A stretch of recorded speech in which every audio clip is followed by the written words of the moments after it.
हाँ जी। नमस्कार मित्रों, welcome again.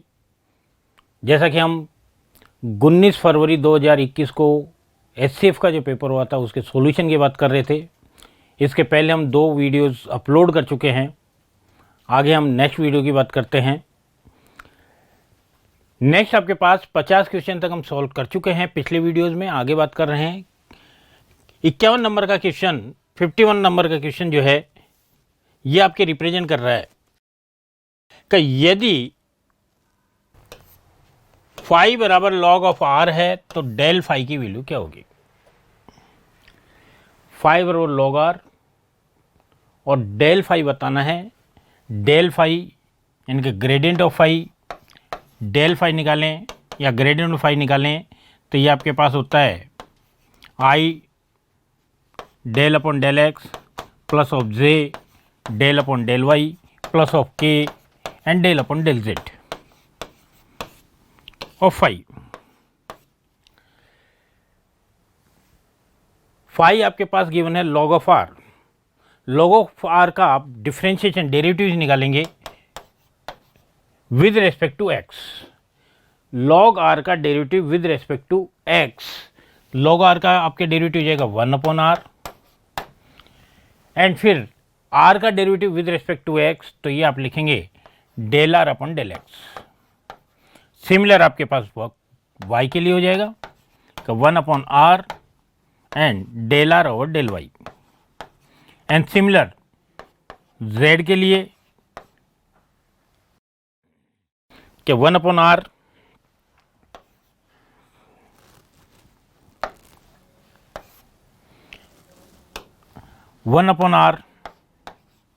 And del r over del z. Now r square आपके पास होता है x square plus y square plus of z square. तो इस बिहाफ पर इसका डेरिवेटिव यदि आप एक्स के रेस्पेक्ट में निकालते हैं तो ये आता है आपके पास एक्स अपॉन आर। तो यहां डेल आर और डेल एक्स के प्लेस पे रखा जा सकता है x upon are.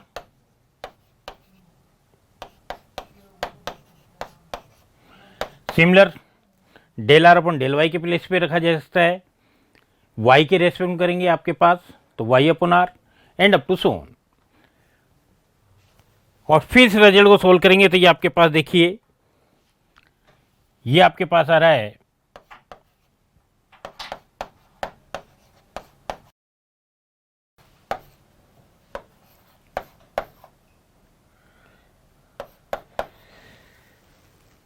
X upon r square, y upon r square, z upon r square. R square यदि आप एलसीएम लेते हैं, बाहर कॉमन लेते हैं तो ये आ गया एक्स आई वाई जे जेड के, जिसको आप वापस आर वेक्टर रिप्रेजेंट कर सकते हैं। तो यानी कि फाइनली आपके पास रिजल्ट आया r vector upon r square. तो r vector upon r square log of r के लिए डेल ऑफ फाई निकालेंगे तो डेल ऑफ फाई आपके लॉग ऑफ आर फंक्शन के लिए रिजल्ट आ रहा है r vector upon r square. तो r vector upon r square ये ऑप्शन आपका आंसर हो। वापस से देखिए हमने क्या कहा, phi of log of r. Log of r का मतलब log of under root x square plus y square plus z square. Under root का मतलब पावर हाफ आ गया जाएगा। और अब इसको डिफ्रेंशिएट करेंगे तो i into del upon del x of half of log this one. Log of this one आपके इसका डिफ्रेंशिएशन हो गया 1 अपॉन दिस। और फिर इस अंदर वाले पार्ट का करेंगे एक्स के रेस्पेक्ट तो ये 2x। और इस टाइप से आपके पास ये रिजल्ट आ गया, 2 से 2 कैंसिल हो जाएगा। और समीशन यदि आप एक्सपेंड करते हैं तो आई का कोफिशिएंट एक्स है, सिमिलर जे का कोफिशिएंट वाई हो जाएगा और के का कोफिशिएंट जेड हो जाएगा। तो ये एक्स आई वाई जे जेड के, जिसको आर वेक्टर लिख सकते हैं और नीचे ये आर का मॉडुलस का स्क्वायर। और इस प्रकार से आपके पास इसमें बी ऑप्शन जो है ये आपका आंसर हो जाएगा। नेक्स्ट सिमिलर हम 52nd क्वेश्चन की बात करते हैं।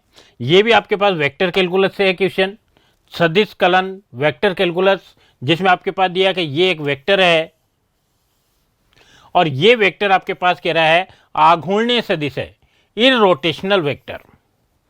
ये वेक्टर इररोटेशनल वेक्टर है और इररोटेशनल वेक्टर है तो इस कंडीशन में यहाँ लैम्डा की वैल्यू क्या होनी चाहिए ये क्वेश्चन पूछ रहा है। यानी कि यहाँ इस लेमडा के प्लेस पे क्या रखा जाए कि ये वेक्टर आपका इररोटेशनल वेक्टर यानी कि आपके पास आघूर्णीय सदिश हो।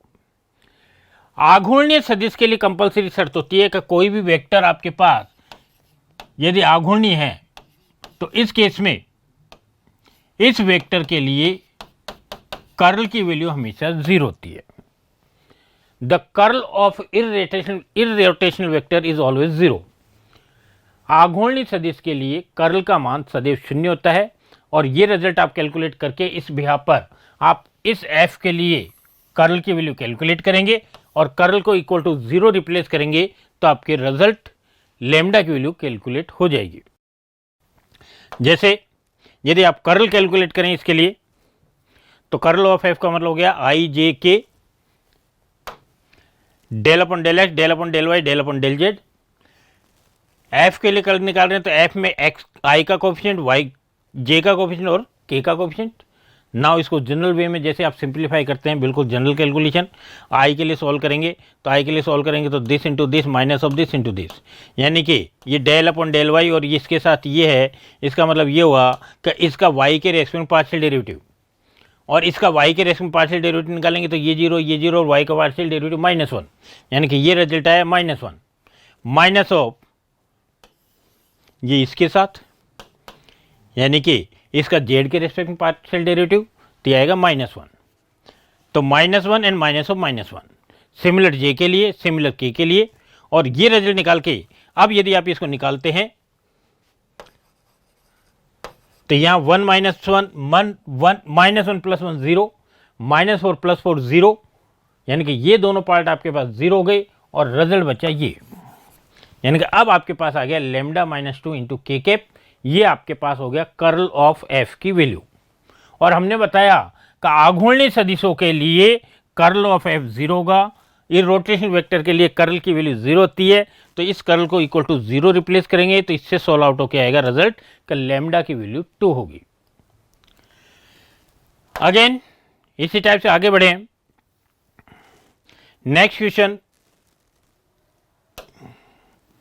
53rd क्वेश्चन आपके पास है कि ये आपके इंटरवल दिया 1 to 3 और इस इंटरवल पे आपके पास ये एक फंक्शन डिफाइन है x³ minus of 6x² plus of ax plus of b, और इस फंक्शन के लिए c की वैल्यू आपके पास गिवन है 2√3 माइनस +1 अपॉन √3। इस पर यदि आप रोलिस थ्योरम की कंडीशन अप्लाई कर रहे हैं तो ये कंडीशन अप्लाई को ये कंडीशंस को सेटिस्फाइड कर रहा है और सेटिस्फाइड करने के बाद में रोलिस थ्योरम को सॉल्व करते हैं तो सी की वैल्यू ये आती है, ये क्वेश्चन कह रहा है।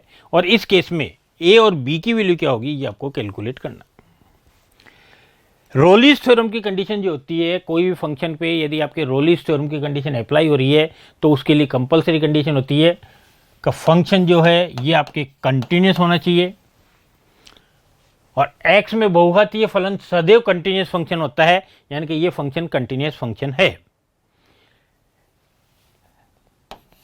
f(x) गिवन इंटरवल में डिफरेंशिएबल होना चाहिए, अवकलनीय होना चाहिए और x में बहुघातीय फलन सदैव अवकलनीय फलन होता है, यानी कि सेकंड कंडीशन को ये फॉलो कर रहा है। और रोलिस थ्योरम की थर्ड कंडीशन होती है कि f(a) and f(b) both are equal to 0। fa और fb दोनों का मान 0 के बराबर होगा। fa यानी कि यहाँ पर आपके इंटरवल यदि a to b काम में ले रहे हैं तो इंटरवल a to b के लिए जो इंटरवल दिया है a to b, इस इंटरवल के लिए f(a) एंड f(b) यानी कि इंटरवल की जो एक्सट्रीम पॉइंट्स हैं इन एक्सट्रीम पॉइंट्स पर फंक्शन की वैल्यू हमेशा 0 होती है। तो यहाँ ये प्रश्न कह रहा है कि ये अंतराल 1 से 3 यानी कि ये एरिया b और इन दोनों बिंदुओं पर इस फलन का मान, ये जो फंक्शन दिया है इस फंक्शन की वैल्यू इस फलन का मान 0 होना चाहिए, यानी कि इसमें x के प्लेस पे एक बार 1 रिप्लेस करके इक्वल टू 0 कर देंगे और नेक्स्ट टाइम x के प्लेस पे 3 रखे और इक्वल टू 0 कर देंगे तो a और b दो अननोन क्वांटिटी और इसमें दो समीकरण आ जाएंगे, उन दोनों को आपस में सॉल्व करेंगे तो a और b की वैल्यू प्राप्त हो जाएगी। जैसे कि यहां देखिए हम गिवन फंक्शन में fx में यह fx फंक्शन गिवन है, इसमें x के प्लेस पे पहले आपने 1 के लिए वैल्यू निकालने, तो x के प्लेस पे 1 रिप्लेस किया, 1 का क्यूब 1, या x की जगह 1 रखेंगे गुणा 6 तो 6, ये a प्लस बी, तो 1 - 6 + a + b। इसको और ज़्यादा सिंप्लीफाई करें तो हम कह सकते हैं a + b और ये -5 और ये = 0। सिमिलर अपर लिमिट आपके अपर इंटरवल आपके 3, तो 3 पुटअप करेंगे तो 3 का क्यूब 27, यहाँ आपके 3 रखेंगे, 3 का स्क्वायर 9, 9 6 54, यहाँ 3 पुटअप करेंगे 3a + b, और इसको आप कैलकुलेट करेंगे तो इस टाइप से आपके पास सेकेंड इक्वेशन ये आ गई। ये और ये दो इक्वेशन है, इन दोनों को सिंप्लीफाई करेंगे, आपस में सॉल्व आउट करेंगे, तो इसको सॉल्व करने पर रिजल्ट आपके पास आ रहा है कि a की वैल्यू 11 और b की वैल्यू -6, यानी कि कहने का मतलब हुआ इसका ऑप्शन बी इस सॉल्यूशन का आंसर होगा। सिमिलर नेक्स्ट क्वेश्चन आपके पास है कि ये आपके एक सीरीज गिवन है 1/log2 + 1/log3 + 1/log4 and up to so on, और इस सीरीज के बारे में बताना है कि इस सीरीज की नेचर कैसी है, कि ये डाइवर्जेंट है, ऑसिलेटरी है, या फिर आपके कंडीशनली कन्वर्जेंट है, या फिर कन्वर्जेंट है। जब भी आपके पास इस टाइप से सीरीज दी है, इस सीरीज के अंदर आपके पास डिफरेंट केसेस आपके पास उसके बिहाफ पर टेस्ट आप डिफरेंट टाइप के यूज लेते हैं। यहां हम यूज लेंगे कोसी कंडक्शन टेस्ट, कोसी का संघनन टेस्ट आपके पास, और कोसी संघनन टेस्ट है, कोसी संघनन टेस्ट कहता है कि यदि आपके पास ए कोई आपके पास कांस्टेंट फिगर इस टाइप से है कि ये ए आपके पास ग्रेटर देन 1 है, ए की वैल्यू 1 से बड़ी है, 1 से बड़ी है, और साथ में साथ आपके पास a बिलोंग्स टू n है, यानी कि पूर्णांक राशि के रूप में है। हमने अपनी तरफ से एज्यूम किया कि a एक आपके ऐसा कांस्टेंट है जो कि 1 से बड़ा है और एक नेचुरल नंबर है। अब जाहिर सी बात है, आप यदि कोसी कंडक्शन टेस्ट निकालेंगे तो कोसी संघनन टेस्ट के हिसाब से आपके पास ये हो जाता है कि an × f ऑफ an की वैल्यू कैलकुलेट करते हैं, an, और इस फंक्शन में x के प्लेस पे an रिप्लेस करें तो ये आपके पास log of a power n, ये पावर n बाहर आ जाएगा और ये आपके आ जाएगा 1/log a और a पावर n/n। यहां देखिए ये तो आपके कंप्लीट कांस्टेंट फिगर है, तो ये आपके इस सीरीज की नेचर पे कोई प्रभाव नहीं डालेगा, यानी कि इसकी बात हम नहीं करेंगे। यानी कि हमारे पास नेचर जो कैलकुलेट की जा सकती है केवल इसकी हेल्प से इजीली की जा सकती है, a पावर n/n की हेल्प से की जा सकती है। और a पावर n/n की वैल्यू बात करें तो देखिए यहां हमने कहा है a की वैल्यू 1 से बड़ी है, तो a की वैल्यू जब 1 से बड़ी तो जाहिर सी बात है a पावर n/n की वैल्यू 1/n से बड़ी होगी। और 1/n हम जानते हैं कि 1/n आपके पास जो है, यदि सीरीज समेशन ऑफ 1/np के फॉर्म में है तो आपको ध्यान हो तो ये हाइपर हार्मोनिक सीरीज के फॉर्म में होता है, और ये रिजल्ट आपके पास यदि p की वैल्यू लेस देन और इक्वल टू 1 होता है तो ये आपकी सीरीज डाइवर्जेंट होती है, और ये यदि p की वैल्यू ग्रेटर देन 1 होती है तो ये आपके कन्वर्जेंट सीरीज होती है। यहां p की वैल्यू एक तरीके से 1 है, जब कुछ नहीं है यानी कि पावर 1 है, और जब पावर 1 है तो 1 के लिए हमने कहा कि ये आपके पास जो हाइपर हार्मोनिक सीरीज है ये आपके डाइवर्जेंट सीरीज होती है। इसका मतलब ये डाइवर्जेंट है और ये डाइवर्जेंट है, और इसके टर्म्स आपके पास इससे भी बड़े हैं, तो जब ये डाइवर्जेंस है और ये टर्म्स इससे बड़े हैं तो जाहिर सी बात है ये भी आपके पास एक डाइवर्जेंट सीरीज ही होगी। यानी कि कुल मिला के आपके पास गिवन सीक्वेंस जो है, ये आपके गिवन सीरीज जो है ये आपके पास डाइवर्जेंट सीरीज होगी। तो कोसी आपके कंडक्शन फार्मूला अप्लाई करते हुए आप प्रूव कर चुके हैं कि आपके पास ये जो है ये आपकी डाइवर्जेंट यानी कि अपसारी श्रेणी होगी। तो इस आधार पर आपके पास ऑप्शन ए आपका आंसर हो गया। इसी टाइप से नेक्स्ट बात करें हम, नेक्स्ट क्वेश्चन आपके पास कॉम्प्लेक्स से है।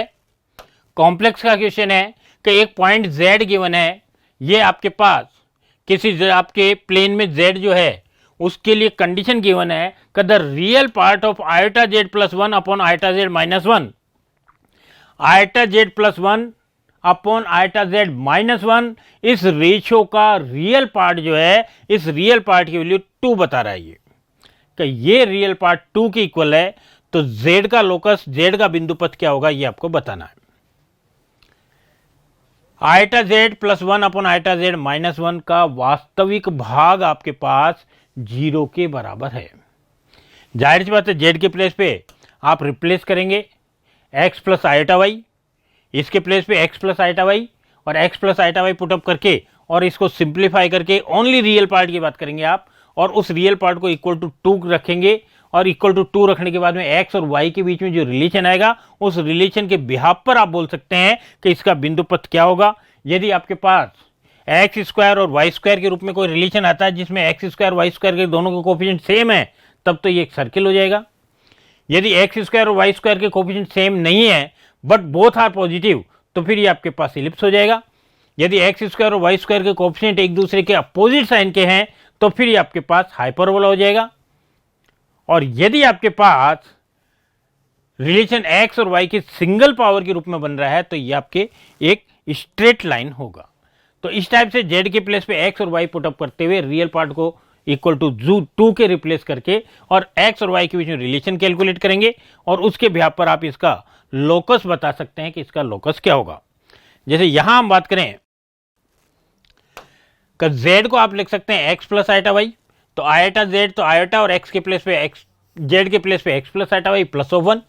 नेक्स्ट आइटा जेड, तो आइटा और जेड के प्लेस पे again x plus eta y minus 1। Now आप इसको सॉल्व करके वैल्यू निकालेंगे, तो सॉल्व करके वैल्यू निकालने के लिए आप सबसे पहला काम जो करते हैं कि डिनोमिनेटर पार्ट से आइटा को रिमूव करते हैं। डिनोमिनेटर पार्ट से आइटा को रिमूव करने का तरीका होता है कि आप इसके कॉन्जुगेट से मल्टीप्लाई एंड डिवाइड करते हैं, यानी कि जो नीचे आपके पास भाग दिया हुआ है उसके विपरीत चिन्ह से ऊपर नीचे गुणा। यहां आपके पास 1 प्लस वाई, यहां आप यदि अलग अलग करेंगे आइटा स्क्वायर की वैल्यू -1 होगी, तो रियल पार्ट हुआ 1 माइनस वाई और आइटा का कोफिशिएंट होगा iota x, imaginary part x. नीचे आपके पास ये आइटा -1, तो आपके पास ये हुआ माइनस वाई -1, तो माइनस वाई -1 यानी कि नेगेटिव वैल्यू आपके पास minus of iota -1 plus iota का माइनस पार्ट और रियल पार्ट आपके पास iota x. Now denominator part के अपोजिट साइन से मल्टीप्लाई एंड डिवाइड, यहां पे प्लस है तो माइनस से ऊपर नीचे मल्टीप्लाई करते हुए और अब आप इसका सॉल्व करेंगे, रिजल्ट ये आ गया, ये रिजल्ट आ गया। तो अब इसमें बात कर रहे हैं हम केवल रियल पार्ट की। तो देखिए रियल पार्ट हुआ ये कंप्लीट रियल पार्ट, और इस रियल पार्ट को, इस वास्तविक भाग को 2 के बराबर रखते हुए एक्स और वाई के बीच में रिलेशन निकालेंगे, और एक्स और वाई के बीच में रिलेशन निकालते हैं तो एक्स और वाई के बीच में रिलेशन आ गया ये। और अब इस रिलेशन को आप ध्यान से देखें तो यहां देखिए एक्स स्क्वायर वाई स्क्वायर दोनों के कोफिशिएंट सेम हैं, बोथ आर पॉजिटिव और इक्वल, तो ये जाहिर सी बात है ये आपके एक वृत्त के समीकरण को प्रदर्शित करता है, यानी कि इसका लॉकस आपके पास जो होगा, इसका बिंदु पथ जो होगा ये एक वृत्त होगा, यानी कि ए ऑप्शन आपका आंसर होगा। नेक्स्ट टाइम इसी टाइप से आगे बढ़े। नेक्स्ट क्वेश्चन 56 क्वेश्चन आपके पास जो है ये कह रहा है कि n यदि धनात्मक पूर्णांक हो तो 1 प्लस आइटा रूट 3 की पावर n और प्लस 1 माइनस आइटा रूट 3 की पावर n, और इसका रिजल्ट किसके बराबर होगा ये आपको बताना है। 1 plus iota power root n, 1 plus iota, तो आप आपको इसको होल पावर यदि आपके पास गिवन है तो इसको दामोदर थ्योरम के यूज लेते हुए सॉल्व आउट करते हैं। दामोदर थ्योरम के लिए आपके सबसे पहले ये आपके पार्ट जो है कॉम्प्लेक्स नंबर जो है ये आपके पोलर फॉर्म में होना जरूरी है, इनके पहले इसको पोलर फॉर्म में कन्वर्ट करेंगे। पोलर फॉर्म में यदि कन्वर्ट करते हैं तो यहां आपके पास 1 प्लस आइटा रूट 3, तो 1 प्लस आइटा रूट 3 को एक तरीके से 2 से मल्टीप्लाई और 2 से डिवाइड करते हैं। तो देखिए पोलर फॉर्म में आपके पास रिजल्ट था r cos theta plus iota sine theta, यानी कि ये कोस थीटा और ये साइन थीटा, यानी कि कोस की वैल्यू 1/2 और साइन की वैल्यू रूट 3/2। तो ये हम जानते हैं कि ये वैल्यू होती है 60 के लिए, cos 60 is equal to 1/2 and sine 60 is equal to root 3/2। तो ये 60 के लिए वैल्यू होती है, इसलिए आप ये कह सकते हैं कि 1 प्लस आइटा रूट 3, तो ये आ गया twice of cos 60 means π/3 plus of iota sine π/3। And now यदि होल पावर n लगाते हैं तो दामोदर थ्योरम के हिसाब से, जो दामोदर थ्योरम का आपका स्टेटमेंट है उसके अकॉर्डिंग यदि चलते हैं तो ये आपके पास पावर अंदर जाके मल्टीप्लाई हो जाती है। तो आप इसको लिखते हैं 2 power n and cos of n π/3 plus of iota sine n π/3। तो 1 plus iota root 3 whole power n, इसको आप लिख सकते हैं 2 पावर एन मल्टीप्लाई में cos n pi by 3 plus iota sine n pi by 3। Similar इसके लिए निकालें 1 माइनस आयटा रूट 3 के लिए, तो देखिए दोनों रिजल्ट सेम है, केवल डिफरेंस है साइन का। यहां आपके पॉजिटिव साइन है, यहां नेगेटिव साइन है, तो इसका मतलब यहां भी आप रिजल्ट निकालेंगे तो इसमें इमेजिनरी पार्ट है उसको नेगेटिव लिखना है केवल, यानी कि real part as it is रहेगा और इमेजिनरी पार्ट नेगेटिव हो जाएगा। दोनों को ऐड करेंगे तो पॉजिटिव नेगेटिव पार्ट आपके पास ये कैंसिल इमेजिनरी पार्ट और ये आपके पास ऐड हो जाएगा। फाइनल रिजल्ट ट्वाइस ऑफ 2 की power n plus 1 and cos n pi by 3, यानी कि ये आपका आंसर हो गया।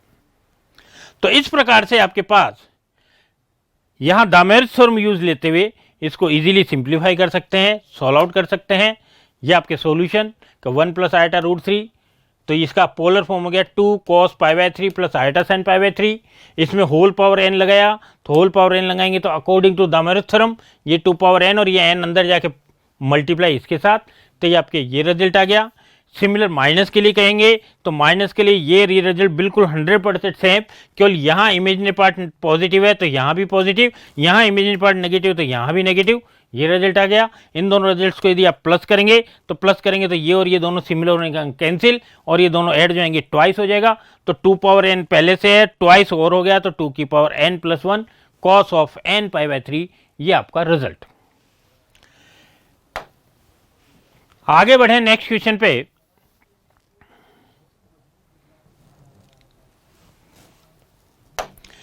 नेक्स्ट क्वेश्चन आपके पास कॉम्प्लेक्स एनालिसिस से है और कॉम्प्लेक्स एनालिसिस में आपके पास ये कह रहा है कि ये फंक्शन दिया है z के ऊपर जेड स्क्वायर माइनस 1 और इसका z is equal to infinity पर अवशेष निकालना है। रेसिड्यू वैल्यू अवशेष z is equal to infinity पर। कोई पर्टिकुलर फंक्शन यदि गिवन है और उसके लिए z is equal to infinity पर अवशेष मान निकालते हैं, तो अवशेष मान निकालने का प्रोसेस होता है कि आपके पास जो फंक्शन दिया है इसको आप एक्सपेंड कीजिए, प्रसारित कीजिए z के डिफरेंट पावर्स के फॉर्म में, और उसको जब आप एक्सपेंड कर देते हैं तो इसको एक्सपेंड करने के बाद में इसमें जो 1/z आता है इसका कोफिशिएंट, इसके एक्सपेंशन में 1/z का कोफिशिएंट और उसकी नेगेटिव वैल्यू 1/z के कोफिशिएंट की नेगेटिव वैल्यू जो है ये हमेशा z is equal to infinity पर अवशेष मात्रा को यानी कि रेडियस को रिप्रेजेंट करता है। रेसिड्यू आपके पास जो निकलेगा, ये रेसिड्यू निकालने के लिए आपके पास गिवन फंक्शन को z की पावर्स में एक्सपेंड करेंगे और एक्सपेंड करने के बाद में 1/z जो होगा उसकी कोफिशिएंट का नेगेटिव वैल्यू आपके पास z is equal to infinity पर रेसिड्यू को रिप्रेजेंट करता है। तो यहां यदि हम बात करें तो यहां यदि आप इसको सोल्व आउट करते हैं, एक्सपेंड करते हैं, तो यहां फंक्शन आपके पास है z cube upon z square minus 1, या इसको लिख सकते हैं z क्यूब और यहां से z स्क्वायर कॉमन लें तो आ गया 1 माइनस 1 अपॉन जेड स्क्वायर। ये z cube z square cancel, ये आ गया z और ये आ गया 1 minus 1 upon z square whole power minus 1। और अब इसको यदि आप बाइनोमियल थ्योरम से एक्सपेंड करेंगे तो आ गया 1 plus 1 upon z square plus of 1 upon z4 plus of 1 upon z power 6 and up to so on. और इस z को अंदर मल्टीप्लाई कर दें तो ये रिजल्ट आपके पास आ गया z plus of 1 upon z plus of 1 upon z cube and up to so on. ये आ गया फंक्शन एफ जेड एक्सपेंड करने पर। तो फंक्शन एफ को आपके पास जब एक्सपेंड किया z की डिफरेंट पावर्स के फॉर्म में तो ये आया। अब हमने अभी भी बताया कि इसके रेसिड्यू वैल्यू निकालते हैं, तो रेसिड्यू वैल्यू के लिए हमने बताया कि 1/z का जो कोफिशिएंट है उसकी नेगेटिव वैल्यू, 1/z का कोफिशिएंट यहाँ कुछ नहीं है, इसका मतलब 1, तो 1/z का कोफिशिएंट 1 और उसकी नेगेटिव वैल्यू -1, यानी कि इसकी रेसिड्यू वैल्यू जाएगी -1, यानी कि ऑप्शन ए आपका आंसर हो गया। तो इस टाइप से आपके पास जब भी अवशेष z is equal to infinity पे निकालना है तो z is equal to infinity पे अवशेष निकालने के लिए ये आपके पास गिवन है, नीचे से z स्क्वायर कॉमन लिया, इसको बाइनोमियल थ्योरम से एक्सपेंड किया और एक्सपेंड करने के बाद में 1/z का कोफिशिएंट देखेंगे, 1/z का कोफिशिएंट 1 और उसकी नेगेटिव वैल्यू आपके पास -1, तो रेसिड्यू वैल्यू आपके पास -1 हो गई। सिमिलर नेक्स्ट आगे बढ़ रहे हैं हम। Next question 58, x is equal to t square plus 1, y is equal to t square, z is equal to t cube. यह आपके पास कर्व दिया हुआ है पैरामीट्रिक फॉर्म में, जहां x की value t square plus 1, y की वैल्यू 2t स्क्वायर और z की वैल्यू टी क्यूब। ये पैरामीट्रिक इक्वेशन दिया हुआ है और इसके अनुदिश आपके पास कह रहा है कि ये आपके पास कोई एक पर्टिकुलर फंक्शन है, ये फलन है, ये बल क्षेत्र है, फोर्स है, और ये फोर्स आपके पास दिया 3xy माइनस 5z और प्लस और 10x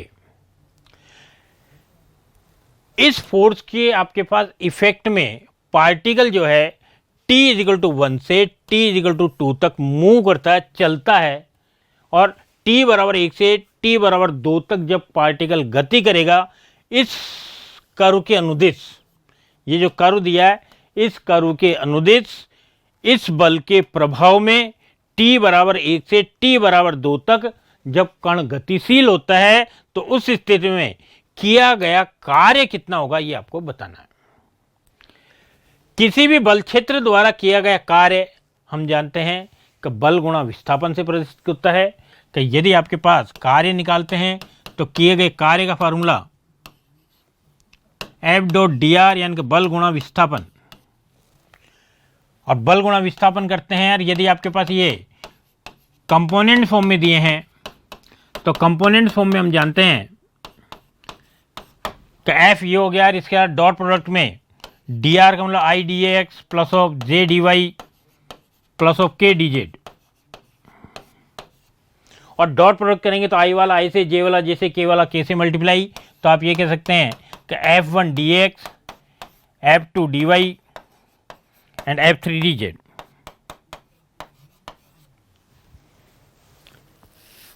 अब F1 का मतलब आई का कोएफिशिएंट, तो ये आपके 3xy,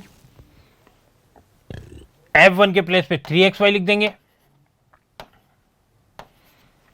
अब यहां वेरिएबल आपके पास जो है लिमिटेड t के फॉर्म में दिया है, और आपके कर्व की x की वैल्यू, x y z की वैल्यू आपके t के फॉर्म में है, तो ये जो F1 है इसकी वैल्यू आपके पास 3xy, और 3xy की value in terms of t रखें, तो इन टर्म्स ऑफ t रखेंगे तो आपके पास आ जाएगा 3, और x की वैल्यू आपके पास गिवन है t स्क्वायर प्लस 1,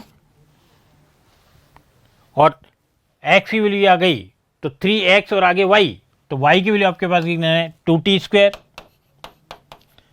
और फिर आगे dx, तो x की वैल्यू जब आपकी t स्क्वायर प्लस 1 है तो इसको डिफरेंशिएट करेंगे तो dx की वैल्यू आपके पास है 2t dt, तो dx के प्लेस पे आपके पास 2t dt,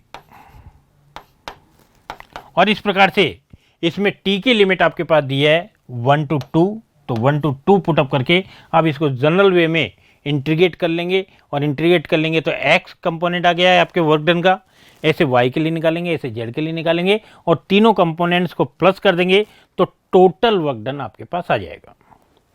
तो इस आधार पर इसी प्रकार से आपके पास हम बात कर रहे हैं, तो ये वैल्यूज यदि रिप्लेस करते हुए सॉल्व आउट करते हैं तो यहाँ देखिए x की value t square plus 1, differentiate किया dx की वैल्यू 2t dt, y की वैल्यू 2t स्क्वायर, डिफ्रेंशिएट किया dy की वैल्यू 4t dt, z आपके t क्यूब, डिफ्रेंशिएट किया तो ये आपके पास आएगा dz की वैल्यू 3t स्क्वायर dt।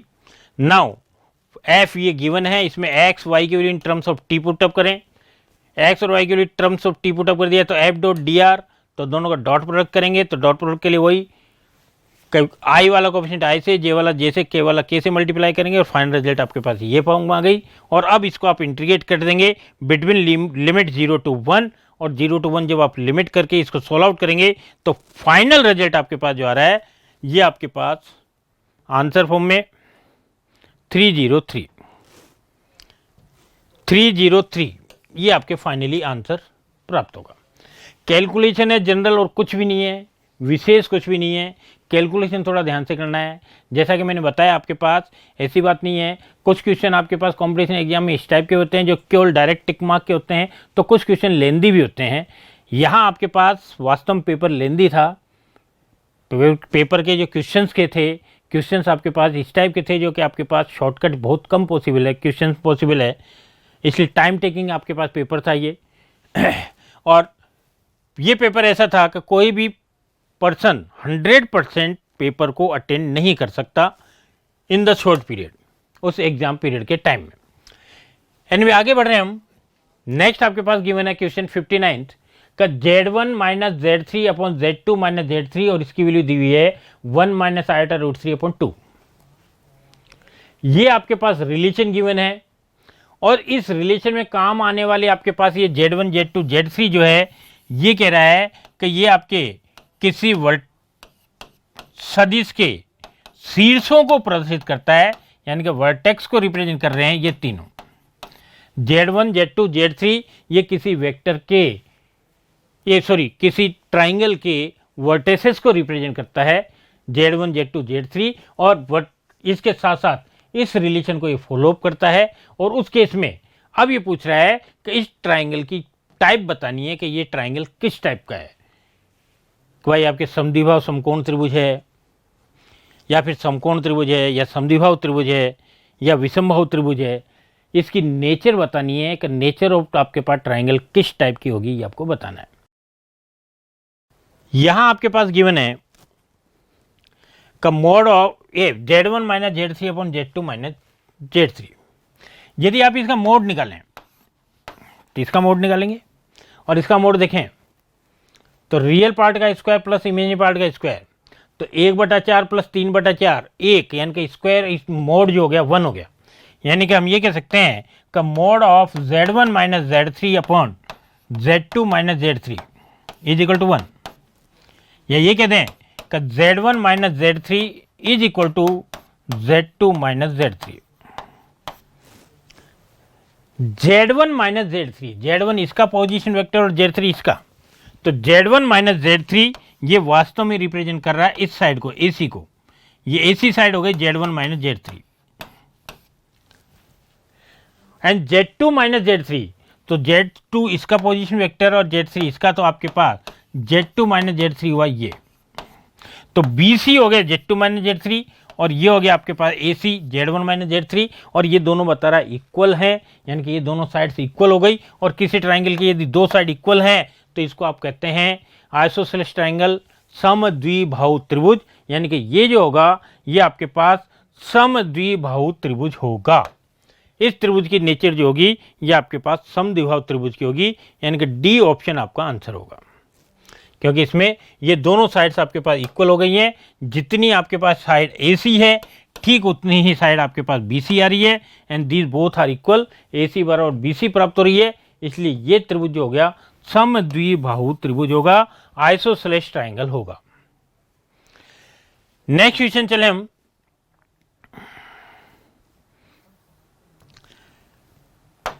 ये आपके पास सीक्वेंस दी है 1/3 plus 1/3 square plus 1/3 cube and up to so on 1/3 power n, और इस सीक्वेंस की लिमिट क्या है ये आपको बतानी है।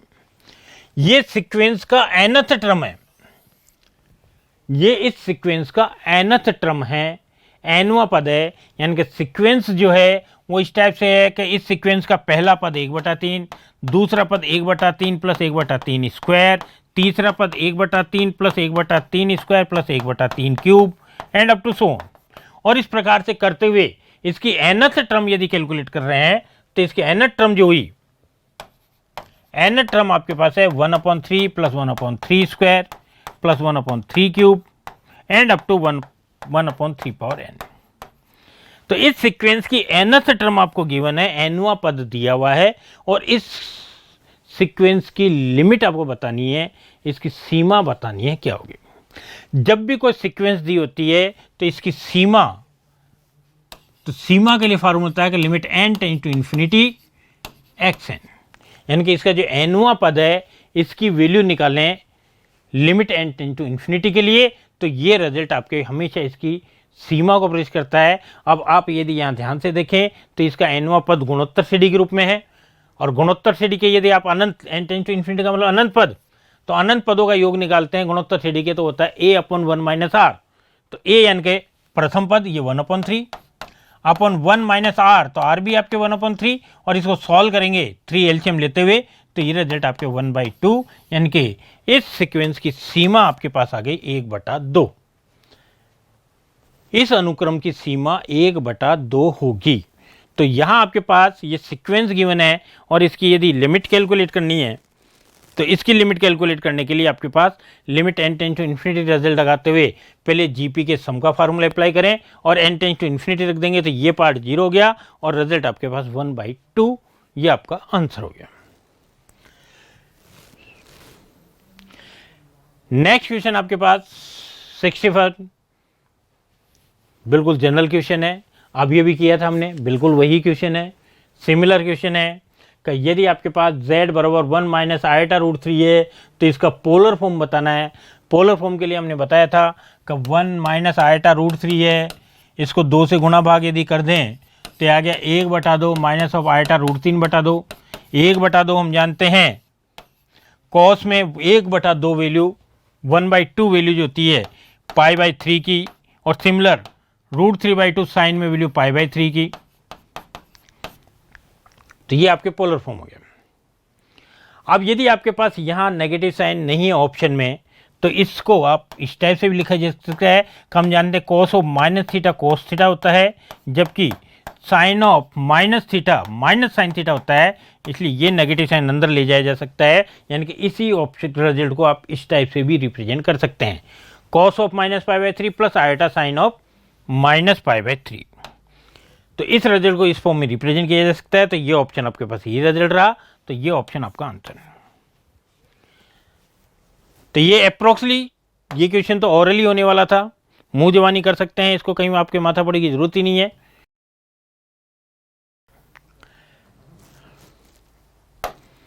अगेन ये आपके पास सीक्वेंस दी हुई है xn equal to √(n+1 minus और √n) और इसके बारे में आपको बताना है कि ये सीक्वेंस किस टाइप की है, डाइवर्जेंस है, ऑक्सिलेटरी है या फिर आपके पास अनबाउंडेड है, किस टाइप की है, इसकी नेचर आपको बतानी है। इसका nth टर्म आपके पास ये दिया हुआ है और nth टर्म यदि ये दिया हुआ है तो देखिए सीक्वेंस के लिए हम पढ़ चुके हैं, हम जानते हैं कि सीक्वेंस के लिए देखिए सीक्वेंस और सीरीज में बहुत डिफरेंस है। कई बच्चे कंफ्यूज होते हैं, इनके रूल्स को मिक्स कर देते हैं। सीक्वेंस के लिए आपके पास यदि nth टर्म 0 आ रही है तो आपके पास सीक्वेंस हमेशा कन्वर्जेंट होती है, लेकिन सीरीज के लिए यदि nth टर्म 0 आ रही है तो उस केस में उस सीरीज का कन्वर्जेंट होना जरूरी नहीं है। इट मे बी कन्वर्जेंट लेकिन कंपलसरी नहीं है। यानी कि सीक्वेंस में nth टर्म आपके पास 0 आ रही है तो सीक्वेंस में nth टर्म 0 होने का मीनिंग हुआ कि आपके पास वो सीक्वेंस जो है वो आपके पास हमेशा कन्वर्जेंट होगी, अभिसारी होगी। लेकिन यदि आपके पास सीरीज में nth टर्म 0 आ रही है तो ये कहीं कंपलसरी नहीं है कि दी गई सीरीज जो है वो कन्वर्जेंट हो, इट मे बी और नॉट। तो यहां आपके सीक्वेंस है, इसका nth टर्म दिया है तो nth टर्म ये दिया है और आप limit n tend to infinity के लिए इसकी वैल्यू निकालनी है। तो अंडर रूट रिमूव करने के लिए पहले तो आप इसको रेशनलाइजेशन कर दें, परिमेयकरण कर दें और परिमेयकरण करने के पश्चात limit n tend to infinity के लिए इसकी वैल्यू निकाल लें। और ये यदि आपके पास एक फाइनाइट वैल्यू आ रही है तब तो आपके पास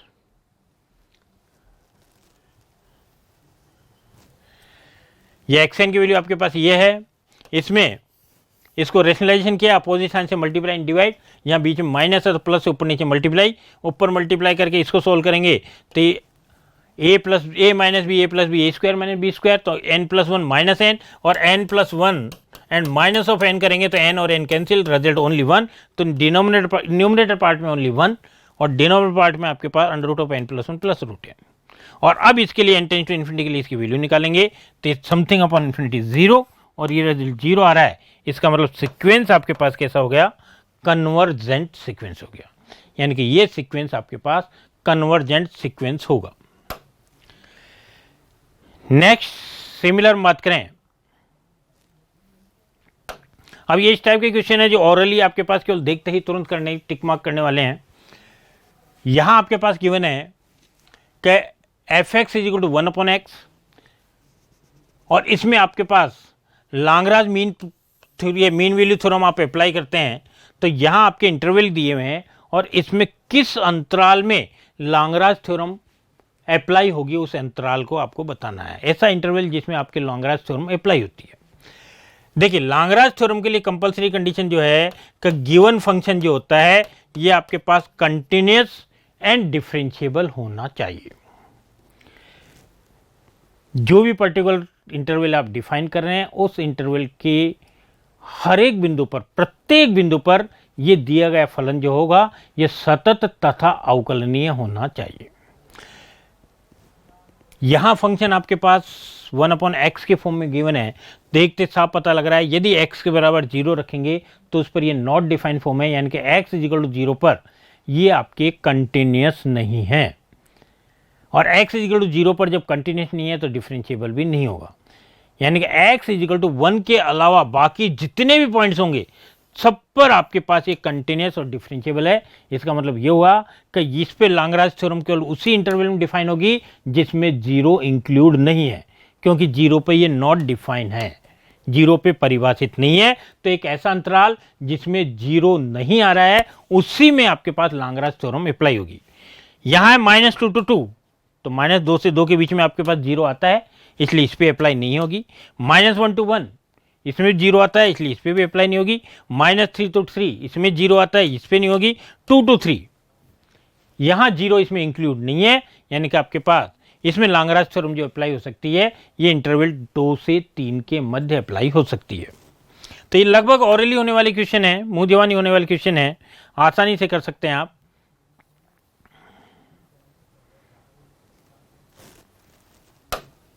नेक्स्ट स्टैटिक्स से है।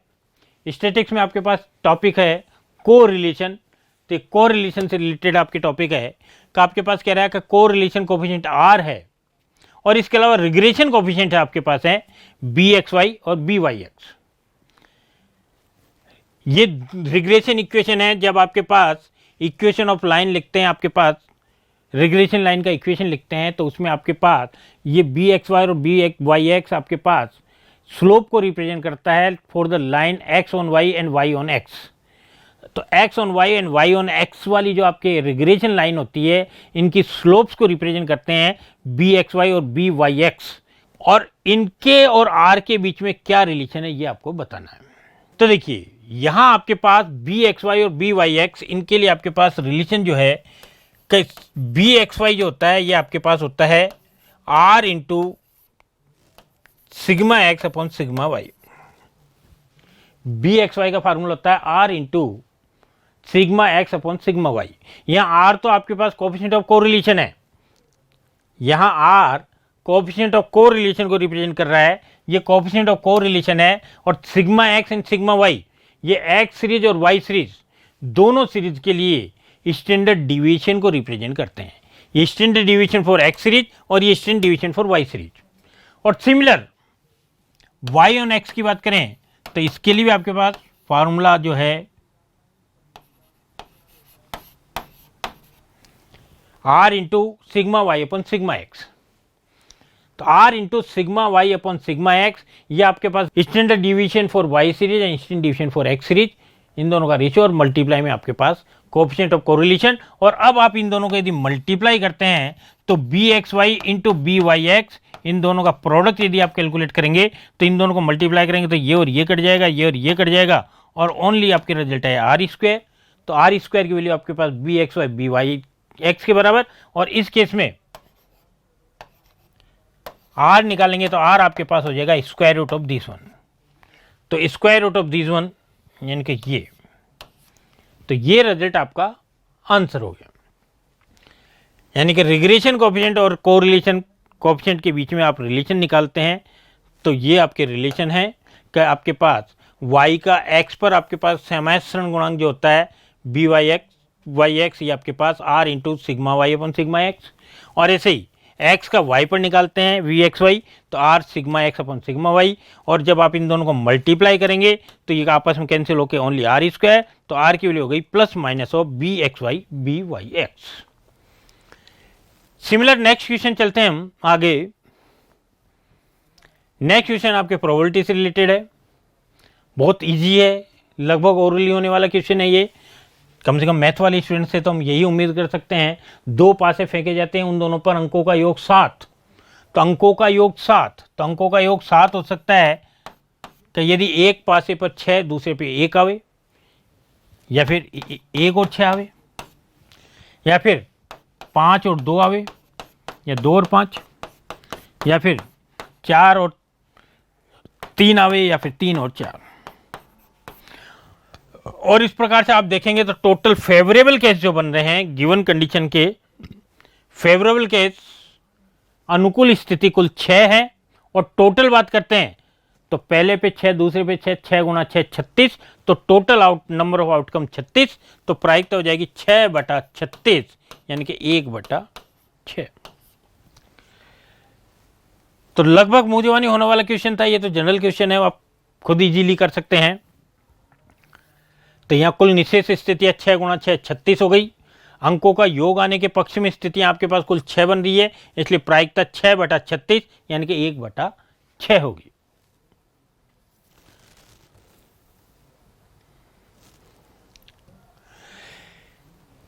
एक द्विपद बंटन में बाइनोमियल डिस्ट्रीब्यूशन दिया हुआ है, द्विपद बंटन दिया हुआ है, इसमें माध्य तथा प्रसरण। जब बाइनोमियल डिस्ट्रीब्यूशन की बात करते हैं तो बाइनोमियल डिस्ट्रीब्यूशन के लिए माध्य का फार्मूला होता है एनपी, ये होता है माध्य। द्विपद बंटन के लिए माध्य होता है एन इंटू पी, और प्रश्न के हिसाब से ये आपके पास है 4। और प्रसरण, तो प्रसरण होता है एन पी क्यू, और प्रश्न के हिसाब से ये रिजल्ट है 2 के बराबर। तो माध्य एन इंटू पी, जबकि प्रसरण आपके पास एन पी क्यू। ये रिजल्ट आपके पास दिया हुआ है, और आपके आगे कह रहा है कि 2 सफलताओं के लिए प्रायिकता क्या होगी। 2 सफलताओं की प्रायिकता, probability for r equal to 2। यहां आपके पास एन जो है ये नंबर ऑफ एक्सपेरिमेंट है, पी आपके पास जो है probability of success, single success, और क्यू आपके पास 1 - पी के बराबर होता है। इस कंडीशन को आपको सॉल्व करते हुए एन पी क्यू की वैल्यू आप इजीली कैलकुलेट कर सकते हैं। दिस डिवाइडेड बाय दिस करेंगे तो एन पी कैंसिल हो जाएगा, और ये आ गया क्यू बराबर 1/2। क्यू 1/2 हो गया, तो पी प्लस क्यू बराबर 1 होता है, तो क्यू बराबर 1, ये पी बराबर 1 - क्यू, तो 1 - क्यू करके आप निकालेंगे 1 - 1/2, तो ये 1/2।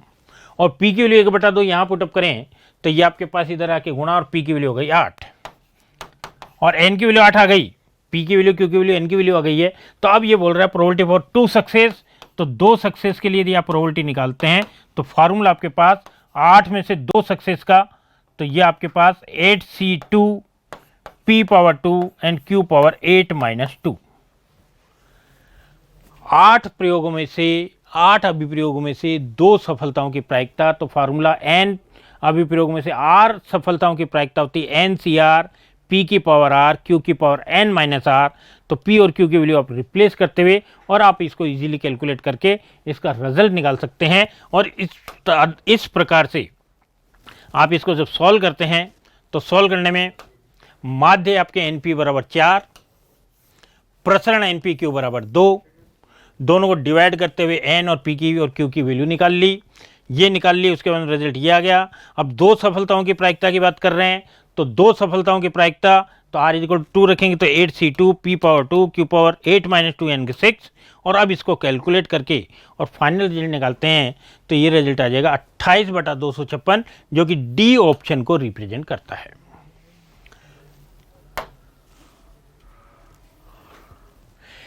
नेक्स्ट 67th क्वेश्चन का, यदि 5 प्रेक्षण आपके पास दिए गए हैं और इनका माध्य आपके पास 11 है, 5 प्रेक्षणों का माध्य 11 है, तो प्रथम 3 प्रेक्षणों का माध्य क्या होगा। ये आपके 5 ऑब्जर्वेशन दिए हैं, 5 माध्य आपके पास प्रेक्षण दिए हुए हैं। जब भी आपके पास ऑब्जर्वेशन एक समान अंतराल पर हो और ऑब्जर्वेशन की क्वांटिटी ऑड हो, विषम संख्या के रूप में हो, तो माध्य हमेशा मध्य वाली संख्या होती है। यानी कि यहां देखिए, इससे 2 ज्यादा ये, इससे 2 ज्यादा ये, इससे 2 ज्यादा ये, इससे 2 ज्यादा ये, समान अंतराल पे है, तो इस स्थिति में बिल्कुल मध्य वाला मान 5 मान है, तो 2 इधर से छोड़ दें, 2 इधर से छोड़ दें, तो बिल्कुल मध्य में x + 4, यानी कि माध्य x + 4 होगा। यहां माध्य x + 4 है और प्रश्न के हिसाब से माध्य 11 है, तो x + 4 = 11। और इससे x की वैल्यू आपके पास हो गई 11 माइनस 4 7। अब आगे प्रश्न कह रहा है कि प्रथम 3 प्रेक्षणों का माध्य, तो प्रथम 3 प्रेक्षण आपके पास है x, x + 2, x + 4 और अगेन आपके पास ये ऑड नंबर में है तो इसका माध्य हो गया x + 2 ओनली। तो x + 2 तो x की वैल्यू तो 7 निकाल लिए, तो 7 + 2 9, यानी कि ये 9 हो गया। ये हुआ मुंह जवानी करने का तरीका। और अकॉर्डिंग टू प्रोसेस करते हैं, तो अकॉर्डिंग प्रोसेस में आपके पास सबसे पहले इन सबका माध्य निकालें, पहली संख्या, दूसरी संख्या, तीसरी संख्या, चौथी संख्या, पांचवी संख्या जोड़ के 5 का भाग। अब ये जनरल कैलकुलेशन करेंगे कि 1 2 3 4 5 5 बार है x और बटे 5 है तो ओनली x बच गया। ये आपके पास 2 4 6 6 6 12 12 8 20 और 20 बटा 5 करेंगे तो 4 आ गया और बराबर 11, तो x की वैल्यू वही 7। फिर अगले प्रथम 3 परीक्षणों को माध्य, तो पहला ये, दूसरा ये, तीसरा ये और इसमें 3 का भाग और रिजल्ट निकालेंगे। ये आपका 9 आंसर। नेक्स्ट 68th क्वेश्चन है, प्रथम n प्राकृत संख्याओं का प्रसरण क्या होगा? प्रथम n प्राकृत संख्याओं का प्रसरण, वेरिएंस। वेरिएंस जब आप निकालते हैं तो वेरिएंस का फॉर्मूला जो आपके पास होता है ये होता है 1/n summation of x square minus of 1/n and summation of x का होल स्क्वायर। x आपके पास जो डाटा दिए हैं, ये यहां डाटा कह रहा है first n natural numbers. First n natural number होते हैं 1 2 3 4 अप टू n, और इनके स्क्वायर जो होंगे कि 1 square 2 square 3 square and up to so on. अब एक तो चाहिए हमें summation x square. Summation x square का मतलब 1 square plus 2 square plus 3 square up to n square, और अप टू n स्क्वायर करते हैं तो इसके सम का फॉर्मूला डायरेक्ट होता है n into n plus 1 into 2n plus 1 whole divided by 6। तो समेशन एक्स स्क्वायर की वैल्यू आप ये रिप्लेस कर सकते हैं। फिर 1/n and summation of x, समेशन x का मतलब तो plus 2 plus 3 up to n, और इसके सम का फॉर्मूला होता है n into n plus 1 divided by 2, यानी कि समेशन x को लिख सकते हैं n इंटू n प्लस 1/2, और ये वैल्यूज रिप्लेस करते हुए जब आप सिंप्लीफाई करते हैं फाइनली तो आपके फाइनल रिजल्ट आता है n स्क्वायर माइनस 1/12, यानी कि बी ऑप्शन। जैसे कि इसका ये सॉल्यूशन है का वेरिएंस का formula 1/n summation of n square plus of 1/n summation n का whole square. Summation n square का फॉर्मूला पड़ा n into n plus 1 into 2n plus 1/6, और समेशन n का फॉर्मूला पड़ा n into n plus 1/2। Now इसको only calculate करना है, simplest way में कन्वर्ट करना है। यहाँ आपके n से n कैंसिल हो गया, यहाँ ये n से n कैंसिल हो गया, इन दो में देखिए n plus 1 n plus 1 n plus 1 दोनों में कॉमन आ जाएगा। ये आपके पास 6 और ये 2 का स्क्वायर 4, तो 6 और 4 में आपके एलसीएम 12 आ जाएगा, और सॉल्व करेंगे, सॉल्व करके रिजल्ट निकालेंगे तो फाइनल रिजल्ट ही आ गया 1/12 n स्क्वायर माइनस 1। तो इसका प्रसरण आ जाएगा 1/12 n स्क्वायर माइनस 1, जो कि बी ऑप्शन में है। तो प्रथम n प्राकृत संख्याओं का प्रसरण आपके पास, वैसे आप चाहें तो इसको एज ए स्टैंडर्ड रिजल्ट भी याद रख सकते हैं का फर्स्ट n नेचुरल नंबर्स का वेरिएंस जो होता है ये 1/12 under root of n plus n minus 1 होता है। नेक्स्ट क्वेश्चन की बात करते हैं, हम आगे बढ़ते हैं 69th। अब आप ध्यान से देखिए, क्वेश्चन वापस वही है, केवल वहां आपके सिंबल फॉर्म में n दिया था और यहां संख्याएं दे दी 1 2 3 4 5 6 7 8 9 10, यानी कि 10 प्राकृत संख्याएं, और इनका मानक विचलन। तो मानक विचलन होता है प्रसरण का स्क्वायर रूट, यानी कि मानक विचलन लिखेंगे तो मानक विचलन होगा, स्टैंडर्ड डिविएशन होता है आपके पास स्क्वायर रूट ऑफ वेरिएंस, और square root of variance n numbers के लिए अभी भी फार्मूला निकाला हमने, उस फार्मूले को डायरेक्ट निकालने का 1/12 n स्क्वायर माइनस 1, और n के प्लेस पे ये आपके पास 10 संख्या है तो n के प्लेस पे 10 रखेंगे, 10 का स्क्वायर 100 माइनस 1 99, 99/12, और 99/12 को जब सोल्व आउट करेंगे तो रिजल्ट निकालेंगे तो ये रिजल्ट आ जाएगा 99 में 12 का भाग देंगे तो रिजल्ट आएगा 8.25, तो स्क्वायर रूट ऑफ 8.25 ये आपके पास इनका मानक विचलन यानी कि स्टैंडर्ड डिवीजन प्राप्त होता है। तो कुल मिला के पहले वाला और ये क्वेश्चन दोनों सेम है, उसमें आपके पास सिंबल्स दिए थे, यहाँ आपके नंबर दे दिया, प्रोसेस वही रहेगा, मानक विचलन प्रश्न के वर्गमूल के बराबर 1/12 n स्क्वायर माइनस 1, 100 का स्क्वायर 10 का स्क्वायर 100 माइनस 1 99, 99 में 12 का भाग देंगे 8.25 और ये आपका इसके स्टैंडर्ड डिविएशन यानी कि मानक विचलन को प्रदर्शित करता है। नेक्स्ट ठीक इस टाइप से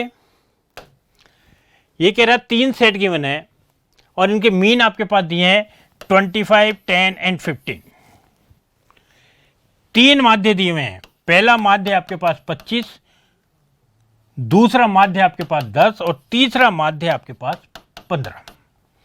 ये 3 माध्य आपको दिए हुए हैं और ये कह रहा है कि जिनके संगत प्रेक्षण 200, 250 और 300 है, यानी कि नंबर ऑफ ऑब्जर्वेशन। तो फर्स्ट के लिए आपके पास दिए हैं 200, सेकंड के लिए आपके पास दिया 250 और थर्ड के लिए आपके पास दिया 300। ये नंबर ऑफ ऑब्जर्वेशन।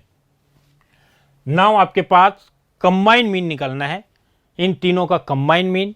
तो जब आपके पास अलग अलग सीरीज ये हैं तो उसके कंबाइंड मीन का फार्मूला होता है कि n1 into x1 bar plus n2 into x2 bar, n3 into x3 bar and up to so on and divided by n1 plus n2 plus n3।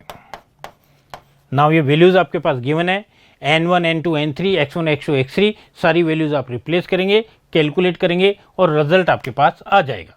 जैसे इसके लिए आप कैलकुलेशन करते हैं तो इसके लिए कैलकुलेशन में आपके पास हम बात करते हैं तो देखिए संयुक्त समांतर माध्यम में n1 200 दिया था, ये x1, ये n2 x2, n3 x3 upon n1 plus n2 plus n3। आगे केवल जनरल कैलकुलेशन है, कैलकुलेशन करके रिजल्ट आप निकाल लेंगे और इस क्वेश्चन का आंसर आएगा सी पार्ट इसका आंसर होगा, मीन्स 16 इसका आंसर होगा। बिल्कुल जनरल क्वेश्चन है, बड़ी आसानी से होने वाले हैं। कुछ क्वेश्चन इसमें वास्तव में बहुत ईजी आए हैं जो ऑरली हो रहे हैं, या हम ये केवल ये कह सकते हैं कि क्वेश्चन आपके पास लेंदी जरूर है लेकिन टिपिकल पेपर नहीं है। पेपर आपके पास ईजी था, हाँ पेपर में क्वेश्चन जो हैं ये थोड़े लेंदी हैं, इसलिए कोई भी बच्चा 100% क्वेश्चन पेपर को कवर अप नहीं कर पाएगा। एक त्रिभुज में A B C, Aadhaar BC पर एक बिंदु जी ऐसा है, यह आपके पास त्रिभुज ABC है। इस त्रिभुज ABC में ये आधार है, इस पे एक बिंदु G ऐसा है जो कि इसे m/n में विभाजित करता है, यानी कि ये रेशो m/n है, m/n में विभाजित करता है तथा कोण A को अल्फा और बीटा में बांटता है, यानी कि ये आपके पास जो है ये अल्फा और बीटा ये 2 पार्ट में डिवाइड करता है एंगल A को। यदि एंगल AGC यानी कि ये एक्सटीरियर एंगल ये थीटा आपके पास गिवन है, तो इस स्थिति में आपको ये ऑप्शन भी दिए हैं और इनमें से आपको रिजल्ट बताना है क्या होगा, यानी कि अल्फा बीटा और थीटा में रिलेशन निकालना है।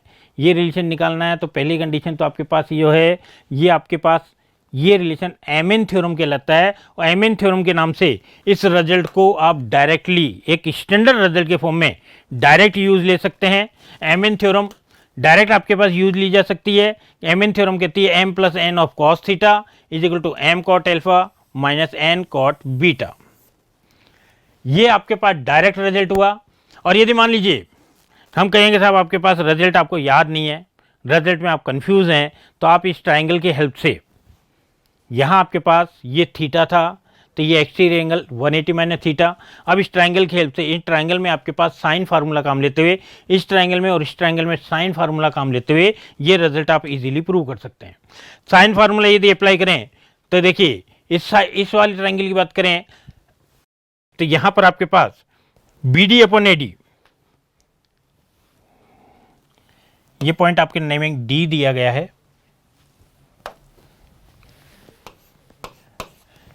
तो ये BD अपॉन AD, तो ये आपके पास अपोजिट एंगल के साइन वैल्यू के प्रोपोर्शन होगा। जब BD की बात करेंगे तो इसके लिए एंगल अल्फा यूज होगा और जब AD की बात करेंगे तो इसके लिए एंगल आपके पास ये यूज होगा B।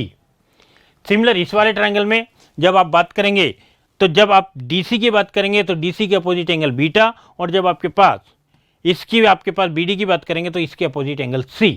और इस प्रकार से अपोजिट एंगल लेते हुए दोनों त्रिभुजों में पिछले त्रिभुज में आपके पास जो है एबीसी और आपके पास एडीसी, इन दोनों में आपके पास साइन फार्मूला काम लेते हुए, और आप इसको जनरल कैलकुलेशन, केवल कैलकुलेशन लेंदी जरूर है लेकिन जनरल कैलकुलेशन है, इसको आपके पास साइन फार्मूला लेते हुए रेशियो निकाल के क्रॉस मल्टीप्लाई करके और आपके इसको यदि सिंप्लीफाई करेंगे तो फाइनल रिजल्ट आपके पास ये एमएन थ्योरम फाइंड आउट होगी। बाकी इस टाइप के रिजल्ट्स आपके पास स्टैंडर्ड रिजल्ट्स हैं और आप इनको स्टैंडर्ड रिजल्ट्स के रूप में ही याद रखेंगे, क्योंकि एग्जाम में आपके पास इतना टाइम नहीं होता है कि आप इसको प्रूव कर सकें। नेक्स्ट, कॉमन कैटेगरी के लिए आपके पास किसी पॉइंट पर टेंजेंट बतानी है कि टेंजेंट क्या होगी। तो जब हम कॉमन कैटेगरी की बात करते हैं तो कॉमन कैटेगरी हम जानते हैं कि कॉमन कैटेगरी का फार्मूला आपके पास होता है S = T sin साइन।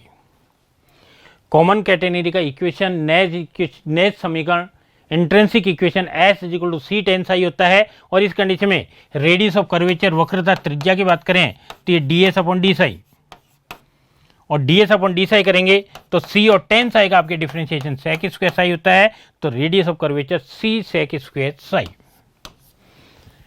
तो यहां आपके पास केवल और केवल बेसिक फार्मूला यदि आपको याद है तो इजीली ऑरली होने वाले क्वेश्चन है, मुंह जवानी करके निकाल सकते हैं आप कि S = C tan साई होता है, तो C tan साई का इंटीग्रेट डिफरेंशिएशन कर देंगे और रिजल्ट आपको कैलकुलेट हो जाएगा। तो इस प्रकार से कॉमन कैटेगरी की बात करते हैं तो कॉमन कैटेगरी के लिए S = C tan साई, और रेडियस ऑफ कर्वेचर बात करते हैं तो ds/d साई जो कि C sec स्क्वायर साई के इक्वल होता है। नेक्स्ट आपकी क्वेश्चन जो है ये डायनामिक्स से है। डायनामिक्स का क्वेश्चन, डायनामिक्स में ये बता रहा है कि radial and transversal velocity are proportional to each other. अरीय वेग और अनुप्रस्थ वेग एक दूसरे के समानुपाती है। Radial and transversal velocity proportional to each other. अरीय वेग, रेडियल वेलोसिटी dr/dt, और अनुप्रस्थ वेग ट्रांसवर्सल स्पीड तो ये dr/dt और ये r dθ/dt।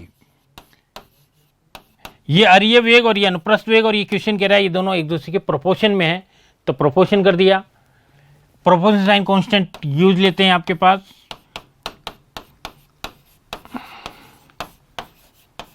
Equation of path निकालना है तो इक्वेशन पाथ का मीनिंग हो जाएगा the relation between r and theta. The relation between r and theta. अब इसको सोल्व करते हुए r और थीटा के बीच में रिलेशन कैलकुलेट कर लेंगे और ये रिलेशन आपके इसके पाथ को रिप्रेजेंट करेगा। इसमें आपके पास यदि relation r = something constant e⁻k⁻θ इस फॉर्म में आता है तो ये आपकी इक्वेशन जो है ये इक्विएंगुलर स्पाइरल को रिप्रेजेंट करता है, तो ये इक्विएंगुलर स्पाइरल का इक्वेशन यहां से प्राप्त होगा r और थीटा में जो रिलेशन आएगा। जैसे इसका सॉल्यूशन प्रॉपर वे में करें तो अरीय वेग समानुपाती अनुप्रस्थ वेग के, अरीय वेग dr/dt, अनुप्रस्थ वेग r dθ/dt। Proportion sign remove किया, कांस्टेंट यूज हो गया, dt से dt कैंसिल हो गया, वेरिएबल सेपरेट करते हुए इंटीग्रेट कर दिया और इंटीग्रेट करके इसको सोल्व आउट करेंगे। r की वैल्यू ae⁻c⁻θ के फॉर्म में आ गया, जो कि आपके पास इक्विएंगुलर स्पाइरल को रिप्रेजेंट करता है, यानी कि एक समान कोणिक सर्पिल को रिप्रेजेंट करता है। नेक्स्ट क्वेश्चन आपके पास जो है प्रोबेबिलिटी के है। प्रोबेबिलिटी से आपके पास क्वेश्चन कह रहा है कि किसी एक दिन में 8 घंटे के अंतराल में एक पुस्तक विक्रेता यादृच्छिक समय में औसतन 32 पुस्तकें बेचता है। यानी कि यहां एवरेज वैल्यू तो आपके पास जो क्वांटिटी दी हुई है 8 घंटे की, ये कह रहा है 32 किताबें आपके पास वो बेच देता है। अब यहां आपके पास जो है आपको पॉइसन डिस्ट्रीब्यूशन यूज लेना है। यहां पॉइसन डिस्ट्रीब्यूशन का यूज लेके और फिर बताना है कि किसी पर्टिकुलर टाइम या ओवर में किसी एक निश्चित घंटे में कोई भी पुस्तक नहीं बिक रही है, उसकी प्रायिकता क्या होगी। देखिए 8 घंटे में बेच रहा है 32 पुस्तकें। 8 घंटे में 32 पुस्तक बेच रहा है, यानी कि प्रति घंटे उसके पुस्तक बेचने का औसत निकालें तो प्रति घंटे में इसका औसत आपके पास प्राप्त हुआ 4 पुस्तक प्रति घंटा। 4 पुस्तक प्रति घंटा आपके पास ये इसका माध्य हुआ। अब यहां आपको कह रहा है कि डिस्ट्रीब्यूशन आपकी जो प्रोबेबिलिटी निकालनी है वो पॉइसन डिस्ट्रीब्यूशन यूज लेते हुए निकालनी है। According to partial distribution the probability of r success, r आपके पास सफलताओं की प्रायिकता यदि बात करते हैं तो ये आपके पास m power r into e power minus m upon r factorial.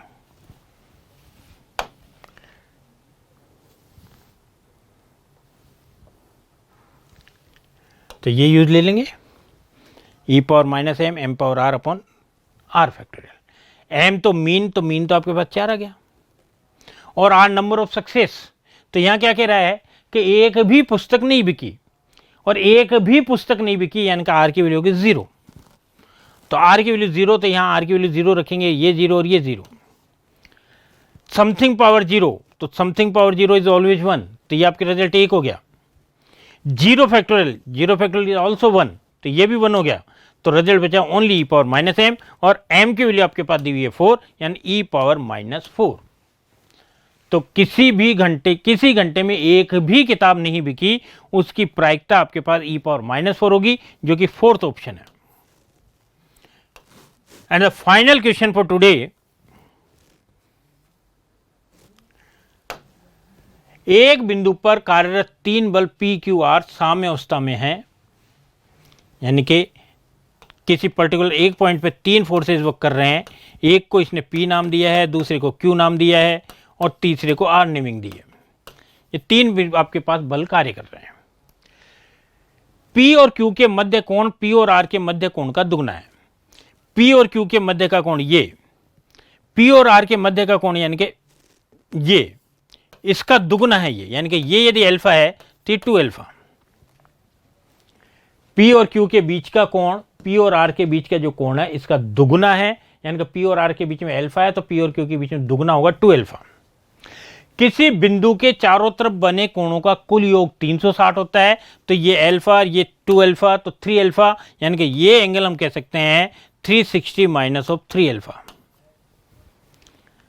और अब इन तीनों बलों के प्रभाव में ये कह रहा है कि ये तीनों बलों के प्रभाव में वस्तु जो है साम्य अवस्था में है, बैलेंसिंग कंडीशन है, साम्य अवस्था है। तो साम्य अवस्था में होते हैं, तो साम्य अवस्था की स्थिति में आप लांबी थ्योरम यूज होती है। लांबी प्रमेय आप पढ़ चुके होंगे। ध्यान होगा कि पहला बल बटावा बाकी 2 बलों के बीच का कोण, दूसरा बल बटावा बाकी 2 बलों के बीच का कोण, and up to so on. और ये लांबी प्रमेय काम लेते हुए अल्फा को एलिमिनेट करके और आप इन तीनों के बीच में रिलेशन इजीली कैलकुलेट कर सकते हैं, निकाल सकते हैं, और ये रिजल्ट प्राप्त होगा। ये जैसे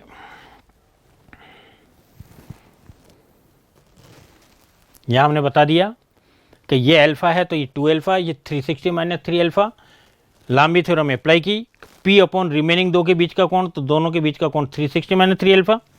Q अपॉन रिमेनिंग 2 के बीच का कोण, तो Q अपॉन रिमेनिंग 2 के बीच का कोण alpha, and R upon remaining 2 के बीच का कोण, तो ये 2 अल्फा।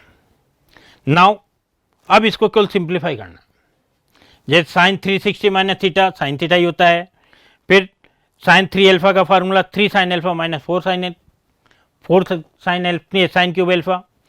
ये आपके sine alpha, sine 2 alpha 2 sine alpha cos alpha.